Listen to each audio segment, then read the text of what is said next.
Hello दोस्तों, स्वागत है आप सभी का। 6 to 8 में लगभग 35,000 पद रिक्त है और इसको देखकर भी किसी बीएड वाले का अगर खून नहीं खौलता है तो मैं उसके खून को पानी ही मानता हूँ। आज के अखबारों में जो खबर छपी है उसको देखकर आपका भी खून मेरी ही तरह उबाल मारने लगेगा, क्योंकि आप तो परीक्षा की तैयारी में लग गए हैं, आपके सीट शून्य कर दिए गए हैं। आपको क्या मतलब? आप बीएड किए हुए हैं, आप 1 to 5 में रहेंगे या नहीं रहेंगे आपको पता नहीं, लेकिन आपको तो बस तैयारी करनी है, क्योंकि आपको लगता है कि बीपीएससी बस आपके लिए बनी है, आपको ही सीट देकर जाएगी। बाकी लोग तो इस दुनिया में बस मूर्ख ही बैठे हुए हैं। इस परीक्षा का इंतजार जैसे सदियों से आपको ही था, आप बस इस परीक्षा के लिए जन्म ही लिए हैं। आपने बस ये सोच लिया है, ठीक है। आप देखिए इस अखबार में आज क्या छपा है कि शिक्षा विभाग ने आरक्षण रोस्टर क्लियरेंस के लिए जिलों को भेजी रिक्तियां। बिहार में 1,78,000 शिक्षकों की वैकेंसी इसी माह आएगी, अगस्त तक परीक्षा होगी, ठीक है। बिहार में शिक्षकों के स्वीकृत 1,78,026 पदों के आरक्षण रोस्टर के क्लियरेंस के लिए गुरुवार देर शाम सभी जिलों को रिक्तियां भेज दी गई है। यानी कि अब इसके बाद आपको हर एक जिला से उस जिले में किस कैटेगरी में कितने पद देने हैं वो बनेंगे। जैसे ईबीसी कैटेगरी को कितना मिलेगा, बीसी कैटेगरी को कितना मिलेगा, एससी को कितना है, एसटी को कितना है, जनरल को कितना मिलेगा, महिला को कितना मिलेगा, ईडब्ल्यूएस को कितना मिलेगा, दिव्यांग को कितना मिलेगा, फ्रीडम फाइटर को कितना मिलेगा, ठीक है, बीसी फीमेल को कितना मिलेगा, ये सब करके रोस्टर बनेगा। हर एक जिले में सीटों का बंटवारा किया जाएगा अलग अलग कैटेगरी में। इसी को रोस्टर का क्लियरेंस कहा जाता है। लेकिन सबसे धमाकेदार खबर जो है वो तो नीचे है। लिखा है कि साल के अंत तक चयनित अभ्यर्थियों की ज्वाइनिंग मिल जाएगी, और इसके बाद यहीं पर लिखा हुआ है कि 6 to 8 की खबर धमाकेदार। कक्षा 6 से 8 तक लगभग 35,000 पद 1 to 5 से शिक्षकों से प्रोन्नति से भरने के लिए रखा गया है। यानी कि 6 से 8 में 35,000 पद रिक्त हैं मेरे दोस्तों, मेरे भाइयों, मेरी बहनों। 6 से 8 में 35,000 पद रिक्त हैं। आपने बीएड किया हो या डीएलएड किया हो, इन 35,000 पदों को प्रमोशन द्वारा भरा जाएगा। नियमावली का आप ही बताइए वह कौन सा बिंदु है, नियमावली में आखिरकार कहाँ पर लिखा हुआ है कि प्रमोशन से सीटें भरी जाएंगी। आपकी नियमावली में तो ये लिखा हुआ है कि सारी सीटें सीधी भर्ती से भरी जाएंगी। नहीं हम पर विश्वास है तो एक बार नियमावली मेरा भाई खोल के तो देखिए कि आपकी नियमावली में लिखा हुआ है कि सभी सीटें सीधी भर्ती से भरी जाएंगी। लेकिन यहाँ पर क्या है, यहाँ पर तो आपको लिखा हुआ है कि 35,000 सीट खाली है 6 to 8 में, और ये 35,000 सीट 1 to 5 में जो ऑलरेडी शिक्षा मित्र वगैरह हैं, नियोजित शिक्षक हैं, नियुक्त हैं, उनके प्रमोशन से भरी जाएगी। यानी कि नियोजित शिक्षकों को तो दोहरा लाभ हो गया। पहला लाभ तो इनका ये हुआ कि नियोजित शिक्षक अगर चाहें तो एग्ज़ाम में बैठे हम लोग के साथ, और एग्ज़ाम अगर निकाल लेते हैं तो उनको राज्यकर्मी का दर्जा मिल जाएगा, दोनों हाथ में लड्डू। अगर एग्ज़ाम नहीं निकाल पाते हैं तो पहले जैसे उनको वेतन मिलता आ रहा था वो तो मिलेगा ही। और दूसरा लाभ ये है कि उनको 6 to 8 में प्रमोशन भी मिल जाएगा। आप बैठे रहेंगे, आपको तो 6 to 8 में कोई सीट ही नहीं है, लेकिन उनको तो आराम से 6 to 8 में प्रमोशन मिल जाएगा। तो उनके पास एग्ज़ाम दे के वो अपना वेतन बढ़ा सकते हैं, या 6 to 8 में जाके अपना वेतन बढ़ा सकते हैं। लेकिन आपके पास क्या है, आपके पास केवल 1 to 5 की जो सीटें हैं वही है। बहुत लोगों को ऐसा लग रहा है ना मेरे भाई कि 1 to 5 में पेपर में अगर छाप दिया, या फिर उसमें प्रशासनिक पद वर्ग वाला जो लेटर है या कैबिनेट्स जो पास हुआ है तो उसमें 87,000 पद 1 to 5 में दिया गया है, तो कुछ लोगों को लगता है कि 87,000 पद 1 to 5 में। नहीं मेरे भाई, इसमें से तो बहुत सारे पद तो उर्दू विषय के, तो उर्दू विषय में आप कैसे अप्लाई कीजिएगा। एक खबर छपी हुई थी बहुत दिनों पहले दैनिक जागरण में, मेरे पास फिलहाल उसकी कटिंग नहीं है वरना दिखा देते, कि उसमें बताया गया था कि लगभग 26,000 पदों पर 7वें चरण में उर्दू शिक्षकों की भर्ती होगी। आप लोग को भी ध्यान होगा। तो भाई 1 to 5 में उर्दू शिक्षकों के भी तो पद है, तो उर्दू को घटा के तब ना अप्लाई कीजिएगा। कि आप उर्दू पढ़े ही नहीं, उर्दू पे कैसे अप्लाई कर दीजिएगा 1 to 5 में। तो जिस 87,000 के आंकड़े पर आप अभी उछल कूद मचा रहे हैं ना, देखिएगा जब ये रोस्टर क्लियरेंस होके आएगा उसके बाद आपको नजर आया कि भैया इसमें तो उर्दू सीट अलग है। दूसरी बात कि यहीं पर एक बात और है जो कि आप लोग को ध्यान देने वाली बात है कि बचे हुए उर्दू सीट आप मान लीजिए कि इसमें से निकाल दिए हैं 26,000 के करीब में, जैसा अखबारों में छपा था उसी को बताया है। वैसे तो हम लोग को रोस्टर क्लियर होने का इंतजार करना पड़ेगा, लेकिन अनुमानतः मान लेते हैं कि 10 से 20,000 भी सीट अगर उर्दू के सीट हैं तो आपके पास कितने सीट रहे, 60 से 70,000 सीट बचे। इन 60 से 70,000 सीटों में आधी सीट तो महिलाओं के हैं, तो पुरुषों के पास कितने सीटें बचे? 35,000। इन 35,000 सीटों को भी अलग अलग कैटेगरी में आप जब बांट दीजिएगा तब पता चलेगा कि प्रत्येक कैटेगरी में कितना होगा। कहने का मतलब है कि पहले 1 to 5 और 6 to 8 दोनों में पद होते थे। तो 6 to 8 में पद होते थे तो बहुत सारे लोग 6 to 8 में नियुक्त हो जाते थे, ठीक है। अब 6 to 8 में नियुक्त हो गए तो 1 to 5 पर भार कम पड़ता था। लेकिन अब समस्या क्या है कि 6 to 8 में तो कोई पद ही नहीं है। जब कोई पद ही नहीं है तो जितने के जितने लोग हो, यानी कि 2006 से लेकर आज तक जितने भी लोग नियुक्त हुए हैं वो सारे के सारे शिक्षा मित्र हो, सारे के सारे नियोजित शिक्षक हों, सारे के सारे नए वाले अभ्यर्थी हों, सबके सब इस 1 to 5 के सीट पर ही फाइट करेंगे। यानी कि कम से कम 7 से 8 लाख लोग 1 to 5 सीट पर फाइट करेंगे। 5 लाख का अनुमान तो खुद बीपीएससी कल बता रही थी कि हमको अनुमान है कि 5 लाख लोग फाइट करेंगे, ठीक है। लेकिन 1 to 5 के सीटों पर इससे भी ज़्यादा, क्योंकि अभ्यर्थियों की संख्या तो ज़्यादा है। अधिकतर लोग आप देखते हैं कि सीटेट में 1 to 5 का पेपर थोड़ा आसान होता है, तो 1 to 5 का पेपर लोग आसानी से निकाल लेते हैं। तो इसको हमारी तरफ कहा जाता है कि भेड़िया धसान की तरह भीड़ हो जाएगा 1 to 5 में। इसीलिए न कह रहे हैं कि भाई 6 to 8 में पद होना जरूरी था। अब 6 to 8 में पद ही नहीं है। आप बीएड किए हुए हैं तब आपके लिए तो खैर, और भी हम बार बार मुद्दा उठा रहे हैं कि बीएड अभ्यर्थियों को पता नहीं ऐसा क्यों लगता है, जबकि हम स्वयं बीएड अभ्यर्थी हैं। बार बार सतर्क कर रहे हैं, जागरूक कर रहे हैं कि भैया जब चिड़िया खेत चुग जाएगी तब आप लोग जागरूक हुई क्या। अगर मिकू पाल जी केस करते हैं तो उनके केस में 6 to 8 के लोग अगर केस करते हैं कि 6 to 8 में 35,000 सीट है लेकिन हम लोग को 0 सीट दिया गया है, नियमावली में लिखा गया है कि सारी सीटों पर सीधी भर्ती की जाएगी, तो भैया सीधा केस कीजिए, इस पर जीत होगी। कल हाईकोर्ट से सरकार के निर्णय पर रोक लगा है कि नहीं, जातिगत जनगणना पर रोक लगा है कि नहीं। इसी तरह से छठा चरण में सरकार बोली हुई थी कि बीएड वालों को हम मौका नहीं देंगे 1 to 5 में, कोर्ट से लड़के लोग लिए, ठीक है। इसी तरह से छठा चरण में बोली थी कि एनआईयूएस डीएलएड को हम मौका नहीं देंगे, एनआईयूएस वाले भी कोर्ट से लड़के दिए। तो कुछ ही अभ्यर्थी, बस मेरे भाई मुट्ठी भर अभ्यर्थी हैं जो अफवाह फैला रहे हैं और जिनको लगता है कि वो जन्म ही लिए हैं इसीलिए कि उनको बीपीएससी का एग्जाम देना है। उनको लगता है बस परीक्षा आज की आज हो जाए। लेकिन मेरे भाई परीक्षा आज की आज हो जाएगी तो आपके लिए 6 to 8 में तो सीट नहीं है। 1 to 5 में आप जीएस पढ़ते रहिए, 3 ही चांस है। 6 to 8 में तो कम से कम आपको अपने सब्जेक्ट का एग्जाम देना पड़ता है। सब्जेक्ट का एग्जाम देते तो आपको आता है, जिनको गणित का शिक्षक बनना है उनको गणित का एग्जाम देना पड़ता है।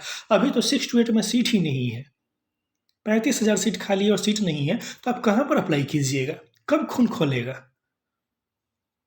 और नहीं खून खोलता है तो एक काम कीजिए, बीएड की डिग्री को 4/4 में मोड़ के उसको आराम से फोल्ड करके रख दीजिए। कितना कोई यूट्यूबर समझाएगा, कितना कोई मिकू पाल आपको समझाते फिरेगा। आप लोग को लगता है कि बस हाँ दे देगा, सुप्रीम कोर्ट फैसला दे देगा, सुप्रीम कोर्ट आ जाएगा, दे देगा, बीएड को अलाउ कर ही देगा। कैसे कर देगा भाई, करेगा कि नहीं करेगा? सुप्रीम कोर्ट कल को क्या करता है आप जानते हैं कि सुप्रीम कोर्ट क्या करेगा? आप ही फैसला लिखने के लिए बैठे हैं क्या? जितना गुस्सा मेरे अंदर है, जितना खून मेरा खोलता है, आप लोग का खून क्यों नहीं खोलता, बीएड वालों का खास करके। और ऐसा तो नहीं है कि 6 to 8 में अगर सीटें होंगी तो उस पर डीएलएड के अभ्यर्थी अप्लाई नहीं कर पाएंगे, डीएलएड वाले भी अप्लाई कर पाएंगे। तो डीएलएड वाले भी क्यों पीछे रहते हैं? अगर सीटें अधिक होती, 6 to 8 में 35,000 सीटें होती तो हो सकता है कि आपका चयन 6 to 8 में भी हो जाता, तो आपको ज़्यादा पैसा मिलता वेतन में। 6 to 8 में नहीं होता तो 1 to 5 का तो ऑप्शन रहता है ना। लेकिन अभी की तो हालत ये है कि आपके पास 6 to 8 में 0 सीट। इसीलिए मैं कहता हूँ कि अगर मिकू पाल 6 to 8 के लिए केस करते हैं, उनको मेरा समर्थन है। मैंने जीवन भर नीरज का समर्थन नहीं किया है, लेकिन नीरज नियमावली के खिलाफ सुप्रीम कोर्ट पहुँचे हैं, उनका भी समर्थन है। जो जहाँ इसको इस नियमावली को सही बोला जाए तो एक काला कानून है जो कि अभ्यर्थियों पर थोप दिया गया है। मैं बार बार एक प्रश्न पूछता हूँ कि अगर आप लोग, बहुत अभ्यर्थी नहीं, यहाँ प्रत्येक दिन कमेंट में बहुत कमेंट करके जाते हैं, होशियार बनते हैं, कभी कमेंट पढ़िएगा। मुट्ठी भर ही अभ्यर्थी ऐसे हैं जिनको लगता है कि आज का आज एग्जाम ले ले। भैया तो एक बात जान लीजिए, अगर एग्जाम आज का आज हो जाए तो आ जाइए, सीतामढ़ी का लड़का आपको चैलेंज करता है सीतामढ़ी। इतना मत उछलिए, इतना मत कूदिए कि आपको लगता है कि तैयारी सिर्फ आप ही की है। बहुत सारे लोग हैं, उनकी भी तैयारी है। तो हालत यह है कि सरकार, यहाँ पेपर में छप रहा है कि 6 to 8 में 35,000 पद खाली हैं, लेकिन एक भी पद 6 to 8 में नहीं दिए गए, 0 पद दिए गए। क्यों 0 पद दिए गए? कहाँ गए सारे पद? प्रमोशन से क्यों भरे जाएंगे जब नियमावली में लिखा हुआ है कि सारे पदों पर सीधी नियुक्ति होगी, तब क्यों भरे जाएंगे? ठीक है। और सबसे बड़ी बात, एग्जाम अगर देना चाहते हैं तो मैं एक बात पूछता हूं, अगस्त में पिछले साल महागठबंधन की सरकार बनी थी, ठीक है। अगस्त के बाद सितंबर बीता, अक्टूबर बीता, नवंबर बीता, दिसंबर बीता, जनवरी बीता, फरवरी बीता, मार्च बीता, अप्रैल में जाकर आप 10 अप्रैल को कहते हैं कि हम परीक्षा लेंगे। अगर परीक्षा ही लेनी थी तो यह तो कहा जा सकता था ना अभ्यर्थियों को, जनवरी में तो कहा जा सकता था भाई कि हम परीक्षा लेने वाले हैं, कि आप लोग का सिलेबस यह है, आप लोग तैयारी कीजिए। फरवरी में तो कहा जा सकता था मेरे भाई कि हम परीक्षा लेने वाले हैं, आप लोग तैयारी कीजिए। मार्च में तो कहा जा सकता था ना। न आपने अगस्त में कहा, न सितंबर में कहा, न अक्टूबर में कहा, न नवंबर में कहा, न दिसंबर में कहा, न जनवरी में कहा, न फरवरी में कहा, न मार्च में कहा। आप 10 अप्रैल को आके अभ्यर्थियों को कहते हैं कि हम एग्जाम लेंगे, आप लोग तैयारी कीजिए, जीएस की तैयारी कीजिए। मेरे भाई 1 महीने में बीपीएससी की तैयारी करनी है। कुछ लोग कह रहे हैं कि एग्जाम देने के लिए अभी तो एग्जाम जुलाई में न होगा, तो आपके पास 2 महीने का समय है। भैया जुलाई में एग्जाम होगा तो आप एक बात समझिए, पहला जिस चीज़ का एग्जाम देने जा रहे हैं ना वो बीपीएससी है, सीटेट नहीं है। सीटेट लोग 2 बार 3 बार में पास करते हैं, आप बीपीएससी का एग्जाम देने जा रहे हैं। जीएस के प्रश्न है, प्रागैतिहासिक काल से जब इतिहास पढ़ना शुरू कीजिएगा तो भारत को आज़ाद कराते कराते इतिहास में इतने पन्ने होंगे कि आप पन्ने पलटाते पलटाते थक जाएंगे। मेरी बात याद रखिएगा, आपने कभी इतिहास पढ़ा नहीं है इसलिए अनुभव नहीं होगा कुछ लोगों को। अगर एग्जाम लेना था तो हम लोग को जनवरी में बता दिया जाता, हम लोग स्वागत करते, एग्जाम से कहते तो हैं, कहाँ डरते हैं हम एग्जाम से। लेकिन तैयारी करने का समय मिलता, अभ्यर्थियों को पढ़ने का समय मिलता। आप आनन फानन में 10 अप्रैल को आपने कहा कि हम एग्जाम लेंगे, आज मई में 5वीं मई है, कल 4 मई को थोड़ा सा अंदाजा हुआ कि सिलेबस क्या होगा, ठीक है। वो भी अभी तक आधिकारिक रूप में निकलकर सामने नहीं आया है, आधिकारिक रूप से तो निकलकर बाद में सामने में आएगा, ठीक है। लेकिन तब तक लोग हेडमास्टर बहाली वाले क्वेश्चन को लेकर ही तैयारी करेंगे। लेकिन मेरे भाई बताइए, केवल इतिहास को थोरोली पढ़िएगा ना, तो केवल इतिहास पढ़ने में सही में बोले तो 1 से 1.5 महीना केवल इतिहास पे कमांड बैठाने में लगता है। नहीं विश्वास है तो किन्हीं लोगों से पूछ लीजिएगा जो बीपीएससी की तैयारी करते होंगे, वो बोलेंगे कि जब काकोरी ट्रेन डकैती हुई उसको आप उलझ जाएंगे कि कम्युनिस्ट पार्टी ऑफ इंडिया की स्थापना कब और क्यों किस परिस्थिति में हुई, उससे जब जोड़ के देखेंगे। और भारत के कोरोमंडल तट पर कौन कौन सी विविधता पाई जाती है, और नर्मदा नदी ताप्ती नदी किस दिशा में गिरती है, अरब सागर में गिरती है कि बंगाल की खाड़ी में गिरती है, और लोकसभा अध्यक्ष कब शपथ लेते हैं, किसके सामने शपथ लेते हैं, वहां से शुरू करते हुए कौन सी क्रांति होती है, वो सब ध्यान में रखना पड़ेगा। तो इन सब चीज़ों के लिए समय चाहिए था, समय नहीं है। लेकिन कुछ अभ्यर्थियों को चुल मचा हुआ है, कमेंट आके रोज करते हैं कि आज ले ले एग्जाम, अभी ले ले एग्जाम। अरे भैया इतने कॉन्फिडेंट क्यों हो? अगर इतने कॉन्फिडेंट हो तो कितने अंक आए हैं आपके केवीएस में? 120, 130, 120 और 130 पर उछलते फिर रहे हैं। तो जरा सोचिए कि आपसे भी बढ़ के जिन अभ्यर्थियों के होंगे इस दुनिया में, उनको तो एकदम क्या करना चाहिए। तो इस पूरे वीडियो का सार यही है कि अगर मिकू पाल जी केस करते हैं, सीधी सीधी बात है, 10 आदमी केस नहीं करेंगे, क्योंकि 10 आदमी के केस करने से हमारा मुद्दा कमजोर पड़ जाएगा। हमेशा ताकत किस चीज़ में है? यूनिटी में है, एकता में है। इसीलिए मिकू पाल जी ने कहा है कि केस करने जा रहे हैं, तो मेरा पूर्णतः समर्थन उनको इस बात पर है, क्योंकि गलत हो रहा है, बिल्कुल गलत हो रहा है। 6 to 8 में 35,000 सीट है, कहाँ चली जाएंगी सीट? क्यों? जब नियमावली में लिखा हुआ है भाई, पुरानी 2020 की नियमावली पर भी अगर बहाली होती तो उसमें 50% सीटें ही प्रमोशन के लिए लिखी जाती थी, तो कम से कम 17,000 सीटें तो दी जाती ना 6 to 8 में। लेकिन यहाँ पर तो 0 सीट होगी। तो 0 सीट क्यों? जिन अभ्यर्थियों ने आपके साथ पटना में बैठ के आंदोलन किया है, लाठी खाया है, और वो केवल पेपर 2 पास है, तो आपके हिसाब से तो उनको लाठी खाने तक ही उनका योगदान था। उन्होंने लाठी खा के आपके लिए वैकेंसी निकलवा दिया, तो अब बस उनको आप लात मार के बाहर निकाल देना चाहते हैं। ऐसा नहीं होना चाहिए।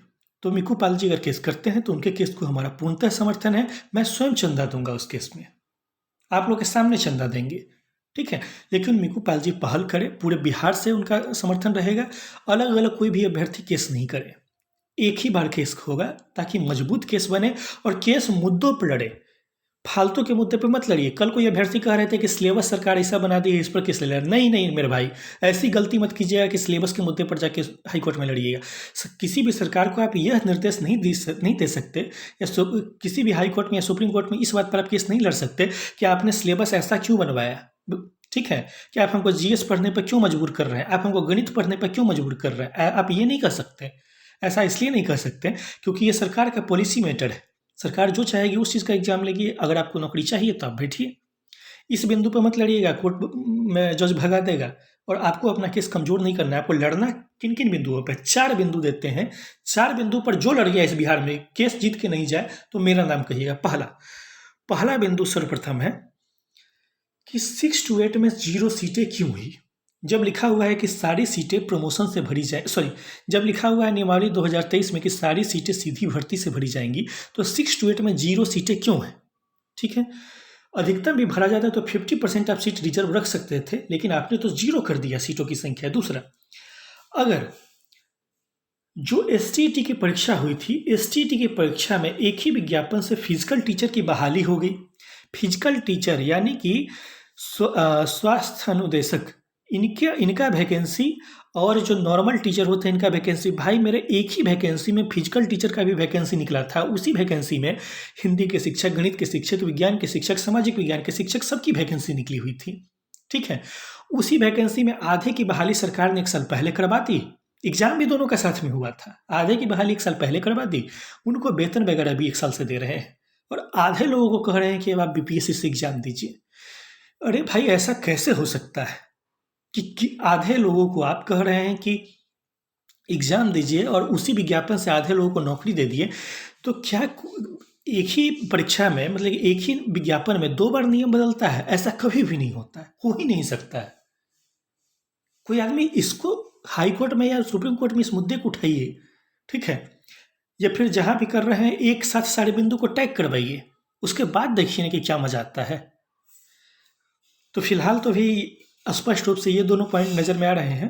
1-2 पॉइंट हो सकता है कि मिस कर रहे हो, लेकिन ये दोनों पॉइंट इतने स्ट्रांग है कि इन दोनों पॉइंट पर आपको कोर्ट से राहत जरूर मिलेगी। तो इसीलिए कह रहे हैं 7 तारीख को मिकू पाल जी ने बीएड अभ्यर्थियों का एक मीटिंग रखा है गांधी मैदान पटना में। उनके संदेश को हम भी फैला रहे हैं आप लोग तक, आप भी अपने सारे साथियों तक फैलाइए। ठीक है, और ये मत सोचिए, अगर बीएड किए हुए हैं तो ये मत सोचिए कि सुप्रीम कोर्ट शायद दे देगा फैसला, बीएड को शायद अलाउ कर देगा। अरे भाई, अलाउ कर दे, और नहीं अलाउ किया तब तो क्या कीजिएगा? 4 साल से जो मेहनत किए हैं तो उस डिग्री पर तो भूजा बना के खाइएगा। उस समय न कोई अंकित समझाने वाला होगा, न उस समय कोई मिकू पाल समझाने वाला होगा। उस समय बैठ के घर में जब 8-8 आंसू रो रहे होइएगा तो कुछ नहीं होने वाला है। आज कुछ लोगों को बार बार बोलते हैं, लगता है कि बस परीक्षा हो जाए, परीक्षा हो जाए, परीक्षा हो जाए, परीक्षा हो जाए। आइए परीक्षा करवाते हैं। अगर खुद पर इतना ज़्यादा कॉन्फिडेंस है तो आइए सीतामढ़ी में मुझसे मिलिए, देखते हैं कि इसमें कितना, एक लाइव डिबेट करेंगे। जो लोग ऐसा कमेंट करते हैं उन लोगों के साथ।